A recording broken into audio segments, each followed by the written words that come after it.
Right, I'm going to do a little experiment because what I'm trying to do is show you how to make a car solar charger, and you probably like a trickle charger, you know, for your car battery. So you're going away on holiday, or even if you just don't use it now, you say you bought a bike or something.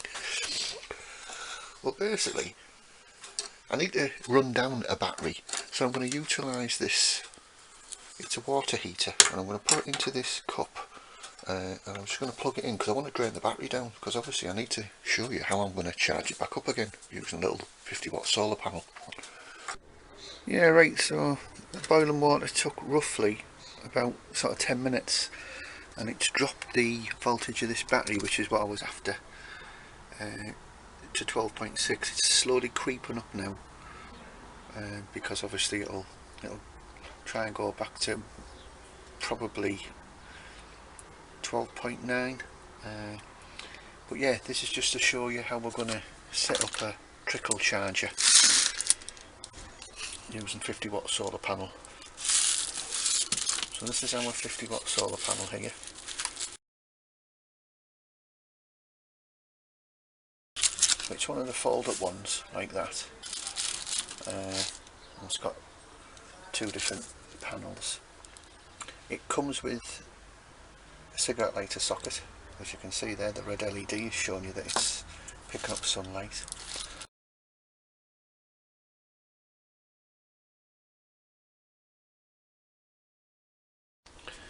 Obviously this is just a mock-up, because you've got to remember that this is inside your engine, and you will have a cigarette light socket inside your car, which I will show at the end of this video in my own car.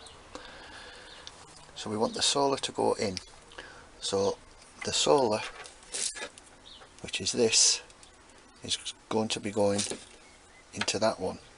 While that LED is on, or while that is showing charge, okay, that means that it's charging up. Now it won't start charging this battery until I plug this, which is going from the battery, into this, which I'm going to do now, and watch what happens. Again, all one-handed, so bear with me.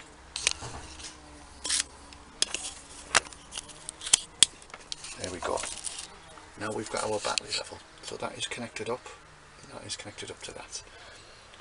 Now that should start creeping up. There we go. Because now this is now sending current into the charge controller. See, now we've got charge and load because it's connected, and then it's coming out of here into there, round here, and onto the battery. Okay, that's got up to 1.9. I mean, this should go up to about 13 plus, depending on the sun. The clouds have just come over, which is typical.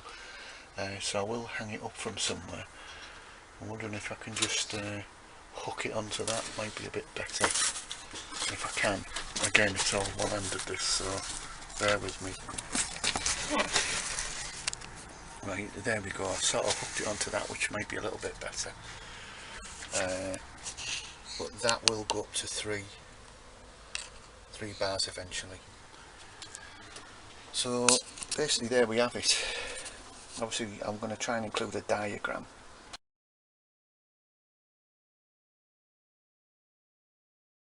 But I wanted it to go inside my car. So what I'm going to do is, I mean, this is going to be my voltmeter, which I just have in my car rather than this. I'm going to have a dual, one of these,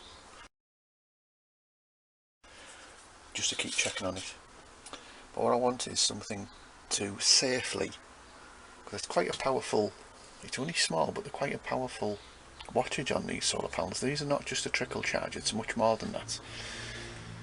It's almost like 3 or 4 trickle charges combined into one. So leaving that on a car battery on its own without one of these is dangerous, because that car battery may explode. It will overcharge, cause a fire. So we need, remember I said on one of the other videos, anything over a 10-watt panel solar panel left for long periods of time on a battery must have some form of charge controller or a fuse connected to it. Okay, but this is definitely the best way because this is a proper you can see there's one there that's on the solar shed. That's that one that I've got connected to the 200 watts on the roof. So I'll just show you.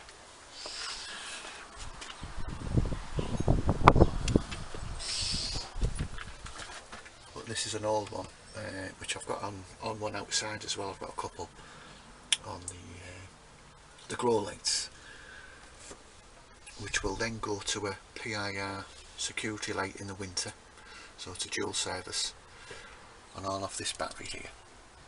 But for the time being I've just disconnected this battery just to show you. See, it's going up now, and then I'll show you when it's charged up after a day or so and it's settled down, and then we'll put it in the car.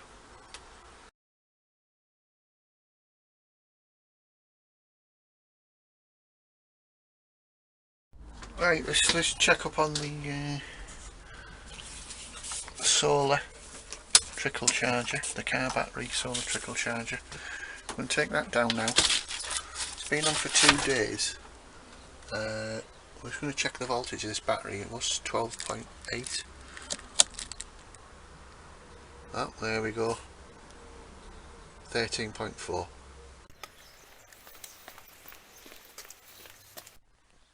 Right, so there we have the solar there, precariously balanced on the dashboard. Right, as you can see, we've got the charge there coming in. The battery hasn't been plugged in yet because I've still got it into there. There it is here. You see, that's going into the charge controller. Now I need to put this into there. Now I'm measuring my battery via this little device here, which is brilliant, which is 12.4 volts. Now I'm going to plug this in now.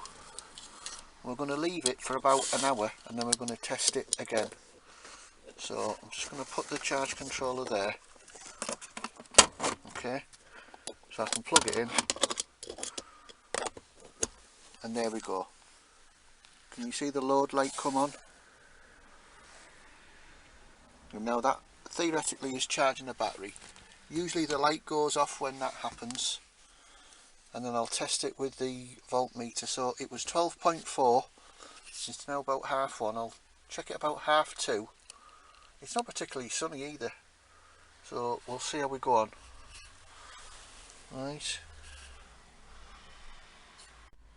Right, so the solar panel's been on for about 3 hours now. 3 bars are on that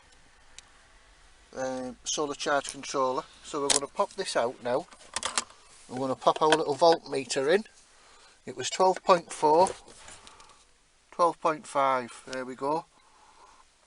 And if we left it in any longer, like I say, it's been pretty cloudy today actually, so I'm quite chuffed with that.